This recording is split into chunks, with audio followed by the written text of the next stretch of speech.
Ayo mulai ada kejujuran. Karena ini adalah strategi baginda Rasul dalam melaksanakan dakwah, dimulai dari penegakan kejujuran.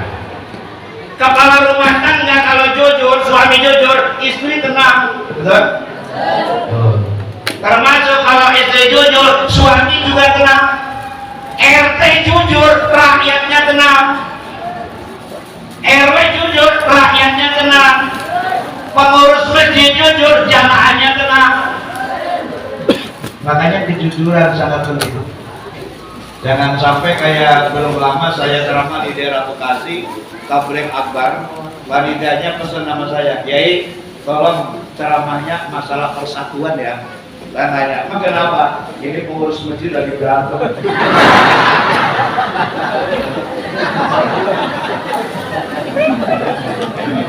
Pengurus masjid lagi gak akur, lagi berantem. Sampai minggu yang lalu kata dia, ketuanya sama bendaharanya berantemnya gak kenceng, bendahara ngambek, kotak ampel juga pulang semua. Ini kadang-kadang ada aja penyakit ya. Karena apa? Ada kecurigaan. Kecurigaan itu dimulai dari ada kemungkinan ketidakjujuran. Maka ketika kita menegakkan kejujuran, baik di masyarakat, di rumah tangga, di komunitas, di organisasi, di majelis taklim, siapa aja kalau jujur, orang akan percaya. Tapi kalau sudah mulai nggak jujur, orang tidak akan percaya. Ustaz pun kalau nggak jujur, jamaah nggak akan percaya. Makanya kejujuran itu sangat penting. Tapi kalau saya lihat, katanya wajah ibu ini wajah jujur sebenarnya. Mudah-mudahan hari ini dan seterusnya tambah jujurnya, hidupnya tambah berkah, rumah tangganya tambah sakit, tambah mak, rezekinya tambah banyak. Baik, kedua, kalau ibu. Yang ketiga, anak sekarang. Rumah tangga akan nikmat kalau kita punya anak. Rumah tangga akan bahagia kalau kita punya anak. Dan kalau anaknya soleh dan solehah. Anak yang soleh itu adalah qurratu a'yun. Qurratu a'yun itu yang menyejukkan hati, yang menyenangkan hati, yang membawa kedamaian. Tapi anak yang tidak soleh akan menjadi musuh dalam keluarga. Belakangan ini mohon maaf Pak, kalau kita melihat media sosial termasuk media-media yang lain, TV dan yang lain-lain, tentang dekadensi anak, dekadensi moral anak. Kita dengar anak berani bunuh ibunya, anak berani bunuh bapaknya, bahkan ada orang tua yang bunuh anaknya juga. Bahkan kemarin belum lama ada anak 12 tahun bisa memperkosa temannya yang 12 tahun juga. Subhanallah. Ada anak yang gara-gara minta motor nggak dibeliin, neneknya dibunuh. Subhanallah. Ini aja di kontennya anak sekarang sangat prihatin sekali.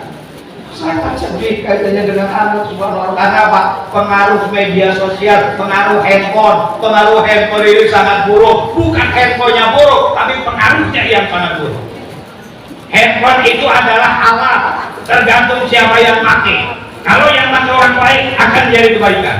Tapi kalau yang pakai orang buruk akan menjadi kejahatan. Sama dengan kita megang pisau. Kalau yang megang orang baik akan digunakan untuk kebaikan. Tapi yang megang pisau orang buruk akan digunakan untuk kejahatan. Tolong ibu-ibu, bapak-bapak, boleh anak kita main HP. Tapi tolong bimbing pada waktu main HP agar HP untuk kebaikan. Termasuk ibu-ibu, main handphone juga untuk kebaikan. Ngaji di handphone banyak, ceramah di handphone banyak, judi di handphone juga banyak. Tergantung. Maka tolong, mari kita bimbing anak-anak kita untuk menjadi anak yang saleh dan soleha. Bagaimana agar anak kita menjadi anak yang soleh, anak kita menjadi anak yang soleha? Pertama ini, mohon maaf bapaknya yang hormati.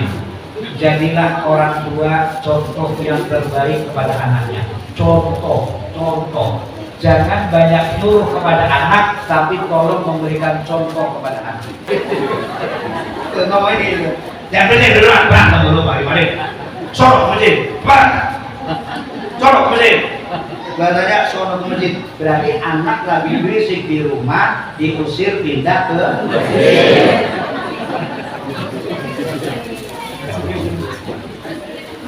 Tadi lagi berisik, bahkan lagi berantem tadi, agak berarti. berantem dulu malam-malam. Kalau kemudian berarti berantemnya suruh pindah ke masjid.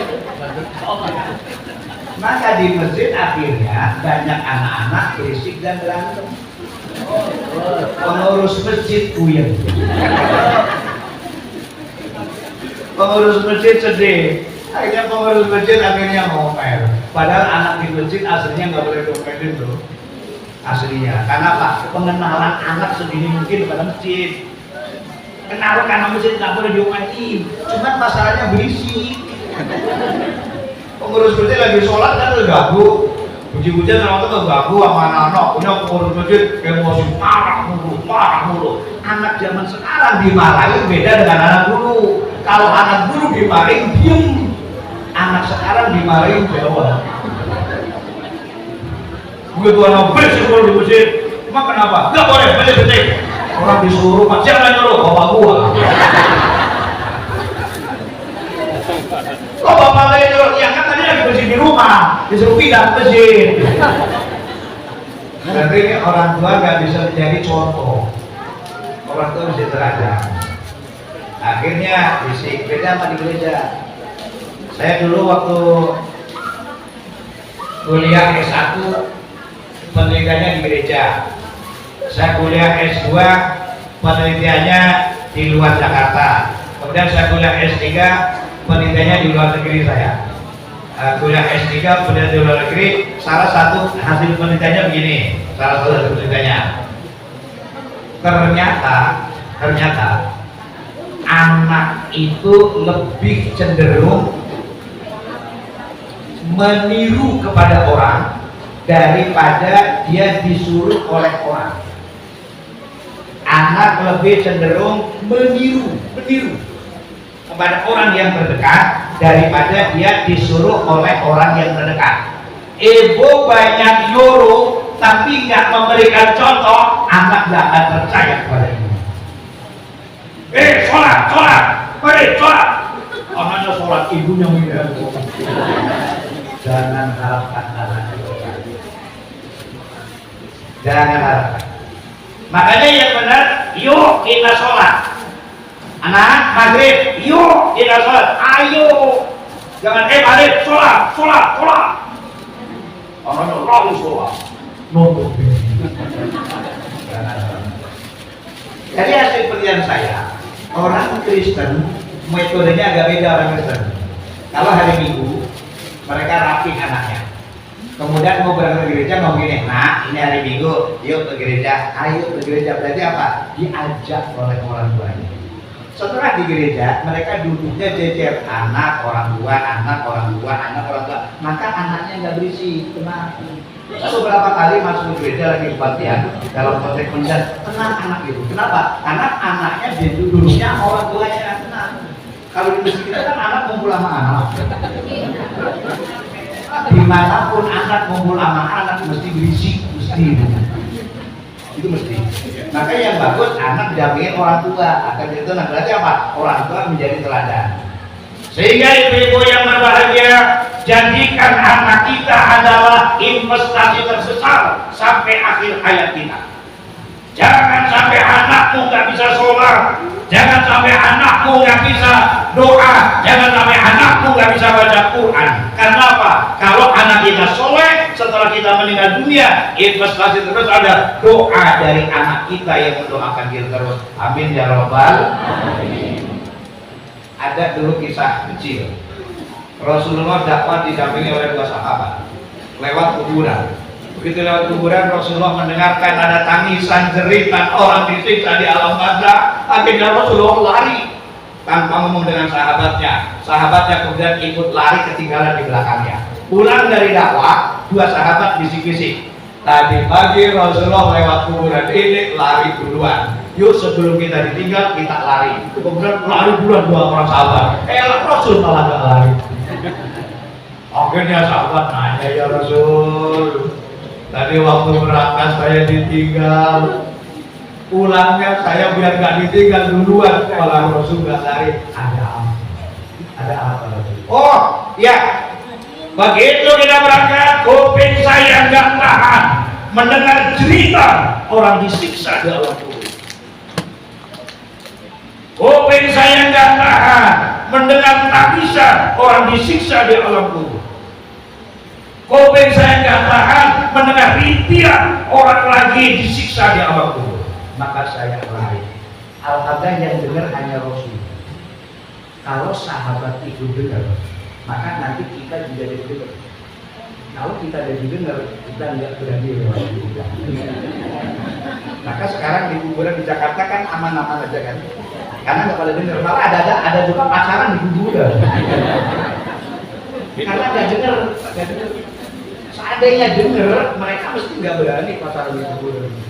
Malah dekat Pondok Rango nih, yang arah ke Keranggan, itu ada diskotik dekat kuburan. Sebelah kiri kuburan, sebelah kanan diskotik. Nah kan kalau Ramadan sering ngasih gula subuh daerah Keranggan, kira-kira jam 4 itu masih lewat kuburan itu di Pondok Rango, itu masih pada joget itu diskotik, perempuannya pakai celana pendek gitu, yang nggak pakai baju lagi cuma BH doang gitu. Saya subuh-subuh mau melihat, gimana nggak melihat?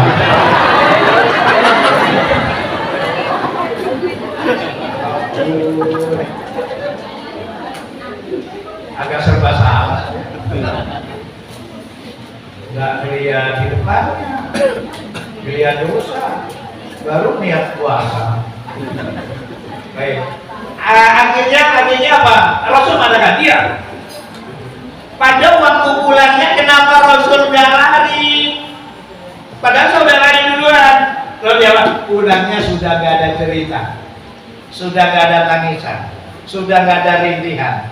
Sahabat bertanya lagi, kenapa ya Rasulullah? Waktu berangkat ada tangisan, cerita, rintihan, pulangnya enggak ya? Pada waktu kita pulang, ternyata orang tua yang tadi menjerit, menangis, merintih, dia punya anak yang soleh dan anak yang soleh sedang berdoa.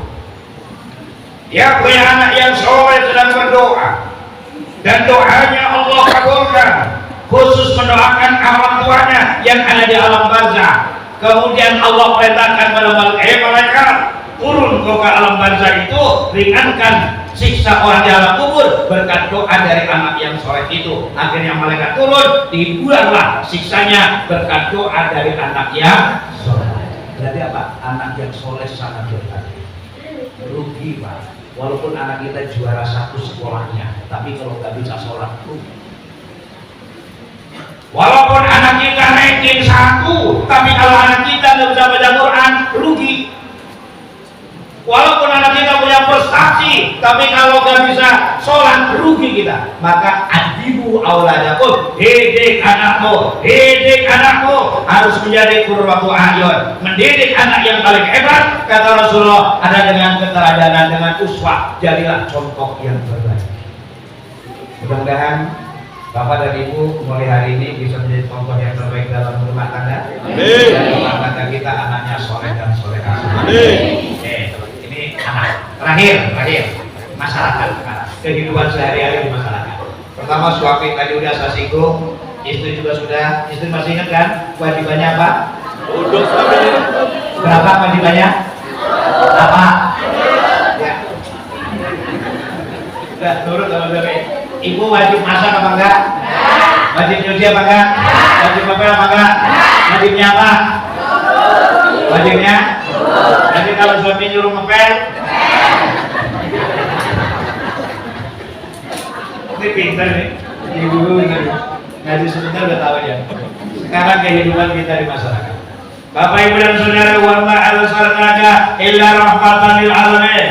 Allah katakan kami tidak mengutus Muhammad kecuali rahmat bagi seluruh alam semesta. Jadilah orang Islam yang membawa kebaikan di lingkungan. Nih, ini penting ini, materi yang paling penting ini. Jadilah orang Islam yang membawa kebaikan di lingkungan. Dimanapun kita berada, lingkungan menjadi damai karena adanya kita. Walaupun lingkungan dengan orang non-muslim, kita bertangga dengan orang non-muslim boleh. Bagaimana cara orang non-muslim itu merasa damai karena kita? Kita bergaul dengan orang non-muslim boleh. Kita bergaul dengan orang yang tidak sholat juga boleh. Kita bergaul dengan orang yang tidak pernah ngaji boleh, dengan siapapun. Rahmatan lil alamin. Mohon maaf sebelum saya lanjut, mohon maaf. Sampai kepada binatang kita harus punya kasih sayang Pak. harus punya kasih sayang pada datang, termasuk sama tikus. Makanya bapak-bapak nggak boleh kencing di lubang. Lagi jalan terus nggak nahan, akhirnya buang air kecil ada lubang, nggak boleh di lubang, jangan di lubang, jangan. Kenapa? Siapa tahu di dalamnya ada tikus dan tikusnya lagi rapat membahas masalah menteri kabinetnya Pak Mahfud.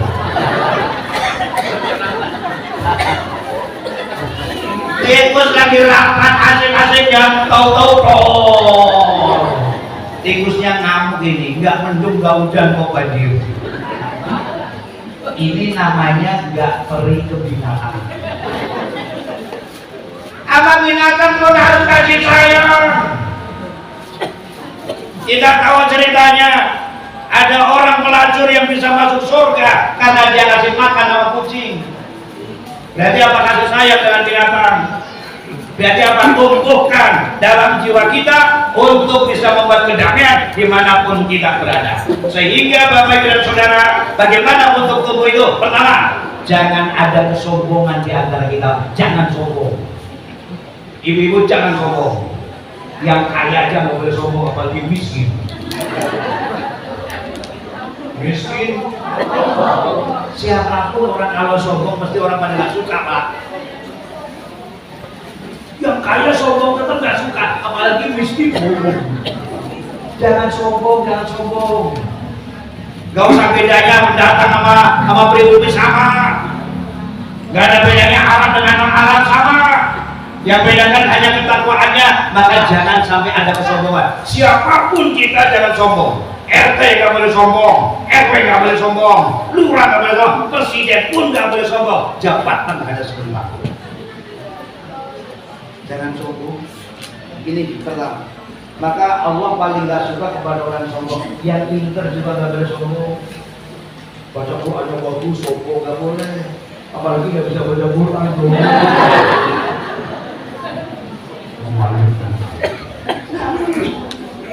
Jangan ada rasa ego. Dirinya lebih baik daripada yang lain. Ada keangkuhan, buang keegoan. Buang. Walaupun kau sukses, tapi jangan ego dengan kesuksesanmu. Bangun Masjid An-Nur, sukses Masjid An-Nur, dari musola kecil menjadi masjid besar. Jangan sombong dengan kesuksesanmu. Ini yang pertama. Jangan sombong. Termasuk jadi ustazah, jadi kiai, ceramah di mana-mana. Jangan sombong dengan kesuksesanmu. Karena Allah paling benci kepada orang yang sombong. Satu. Yang kedua, jangan suka pamer. Hidup jangan suka pamer. Punya mobil bagus boleh Pak, tapi jangan pamer dengan mobil bagusnya. Punya istri cantik boleh Pak, tapi gak usah pamer dengan cantiknya. Yang paling gak boleh istri jelek dipamerin.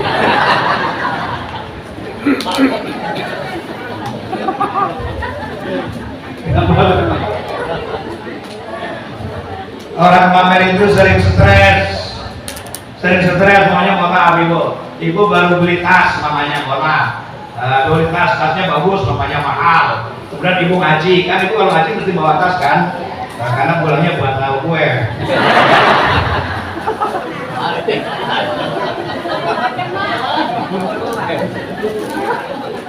Kalau bapak-bapak ngaji nggak pernah bawa tas, karena kalau makan kue dihabisin.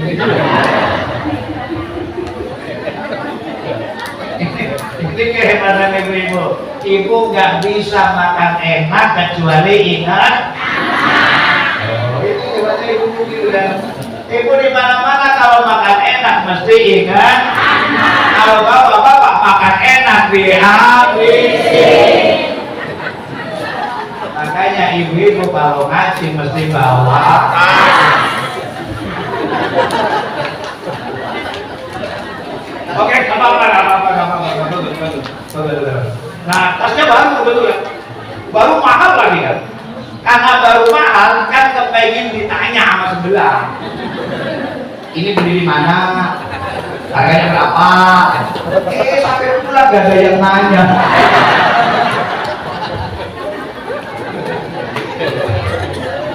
Sampai pulang gak ada nanya, kemudian sampai di rumah ngambek Anda dibatin ya. Kan stres itu jadinya kan. Karena apa? Ada niatnya pengen pamer. Silahkan kau punya tas mahal tapi jangan pamer. Silakan kau punya gelang gede tapi jangan pamer. Silakan kau punya cincin gede tapi jangan pamer. Silakan kau punya emas gede tapi jangan pamer. Yang nggak boleh pamernya, pakainya boleh. Kalau nggak punya gelang, nggak punya cincin, nggak usah iri. Kadang-kadang penyakit lagi iri gitu kan. Yang nggak punya bibirnya ngomong mulu. Mendingan ngomongnya bener, bibir atas sekarang bawa ke tinggi. Ngomongin itu. Makanya ibu-ibu kalau nggak punya gelang gede, nggak punya cincin gede, tenang aja. Yang penting punya suami orang Jawa, kan masnya gede. Mas Jawa itu namanya. Mas Jawa malah enak kalau ditimbang naik sendiri selesai.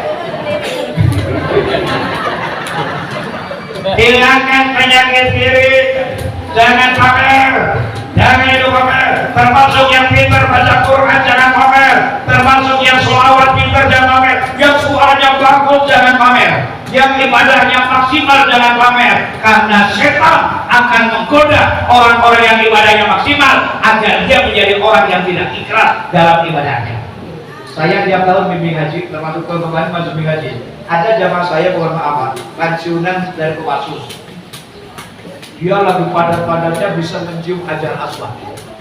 Begitu selesai mencium Hajar Aswad, datang ke kamar saya, meluk saya. Kiai, alhamdulillah, saya bisa mencium Hajar Aswad. Saya senang. Sebagai pembimbing senang sekali saya. Alhamdulillah, gimana Pak ceritanya? Padat-padat begini kok bisa mencium Hajar? Iya, gini Kiai. Saya tawaf, sunat. Putaran pertama, putaran sampai 5, sampai ke 6 saya mepet, ke 7 saya pas dekat di depan Hajar Aswad. Kemudian pas di depan Hajar Aswad itu ada orang kecil, gue injek dia, saya loncat.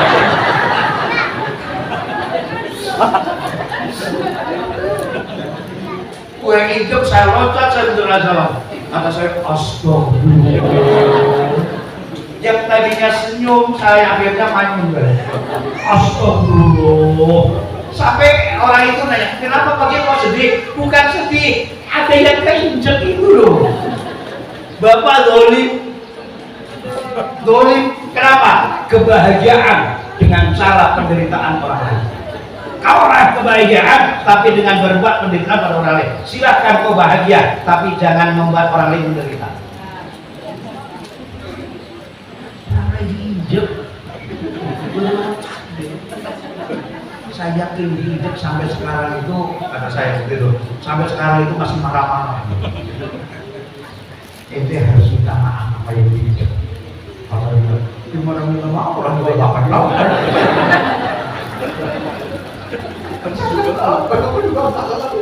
Oke, kalau gitu, sekarang juga malam ini juga kembali kau ke Masjidil Haram, tobat kau di Masjidil Haram. Mohon ampun kepada Allah. Dan doakan orang yang diinjek diberikan kesabaran, kekuatan, dan mau memaafkan. Akhirnya baru kembali lagi tobat. Tidak boleh meraih kebahagiaan di atas penderitaan orang lain. Ini gak rahmatan lil alamin yang begini. Padahal Allah mengutus Rasul rahmatan. Itu gak rahmatan. Ya kalau kita bertetangga mohon maaf. Silakan kita hidup bertanya, tapi nggak boleh ganggu ketenangan tetangga. Kita radio nggak usah terlalu kenceng-kenceng, di TV nggak usah kenceng-kenceng.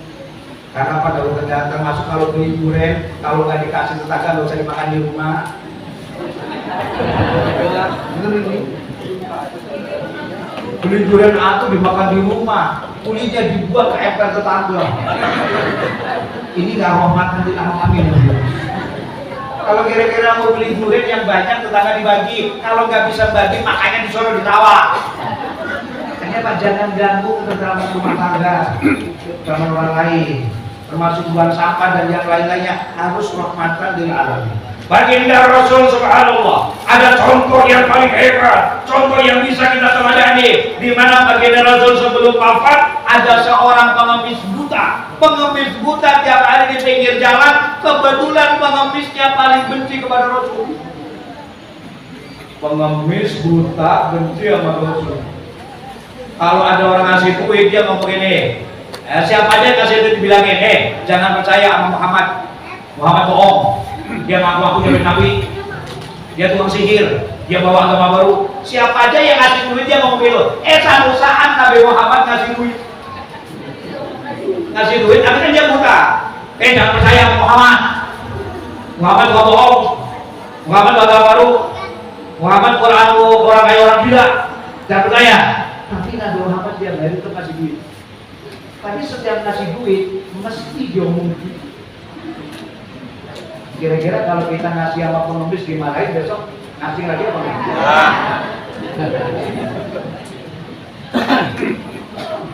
Setiap hari Nabi Muhammad ngasih, tapi setiap hari Muhammad dimarahin. Satu saat Nabi Muhammad wafat. Begitu Rasul udah wafat, ngomong sama Abu Bakar, saya punya langganan pengemis yang buta, tolong Abu Bakar yang ngasih ya tiap harinya. Begitu Rasul meninggal masih dalam keadaan duka, Abu Bakar ngasih. Begitu Abu Bakar ngasih, kemudian Abu Bakar menyampaikan uang, kemudian orang yang dikasih duit itu mengambil ngomong, ini tumben nggak kayak biasanya, yang biasanya itu udah meninggal. Emang siapa yang biasanya ngasih ke saya? Itu Nabi Muhammad. Baru dia nangis. Berarti kan tiap hari saya marahin orang itu. Tiap hari saya membuat sakit hati dia, tapi Nabi Muhammad gak pernah sakit. Artinya sehebat apapun orang menyakiti kepada beliau, beliau tidak pernah balas dendam. Maka Rasul gak pernah punya sifat dendam. Bapak dan saudara, ibu dan hadirat yang hari ini punya rasa dendam, tolong lepaskan dendam itu. Itu tidak membuat kita akan bahagia. Akhirnya pengemis tadi masuk Islam gara-gara sikap dari Rasulullah Nabi kita Muhammad SAW yang begitu akhlakul karimah. Maka tolong Bapak, dengan siapapun kita baik, kita akrab, dan jangan sampai kita ada rasa sombong, jangan sampai ada riya, dan jangan sampai ada hasud. Hasud adalah dengki, ngiri kepada orang lain. Tolong gitu, gak usah ngiri pada orang lain. Rezeki diatur masing-masing. Karena kalau orang ngiri hidupnya nggak pernah tenang. Tetangga beli motor, ngomong ngiri, malam-malam nggak tidur. Tetangga beli mobil, ngiri lagi. Tetangga beli rumah, lama-lama kopi malah jadi. Jangan iri, jangan iri. Kalau ada orang lain dapat nikmat, tolong alhamdulillah. Tetangga beli mobil, alhamdulillah. Tapi alhamdulillah yang jujur, jangan sampai tetangga beli mobil, alhamdulillah. Tapi kan kreditnya nggak ada ngomong kreditnya. Harus kita bahagia dengan kesuksesan orang lain. Bapak, Ibu dan Saudara yang berbahagia, ini silaturahmi saya dalam rangka kita bersama-sama memperbaiki diri, mengikuti ketentuan Rasul, kita sebagai suami, kita sebagai istri, kita sebagai anak, dan kita sebagai anggota masyarakat. Mudah-mudahan dengan peringatan Maulid di Masjid An-Nur pada hari ini diberikan rahmat barokah oleh Allah Subhanahu wa taala. Yang hadir hidupnya tambah barokah, masjidnya tambah makmur, rezekinya tambah barokah. Insyaallah kita istiqomah ibadahnya. Kita tetap meninggal dunia husnul khotimah. Ya Rabbal Alamin. Terima kasih kepada pengurus masjid yang memberikan kesempatan saya untuk bersilaturahmi ke Masjid An-Nur, bernostalgia dengan pengalaman saya puluhan tahun yang lalu. Mudah-mudahan tambah persaudaraan kita, insya Allah kita bahagia dunia sampai akhiratnya. Mohon maaf segala kejelasan. Wallahul muwaffiq ila aqwamit thoriq. Wassalamualaikum warahmatullahi wabarakatuh.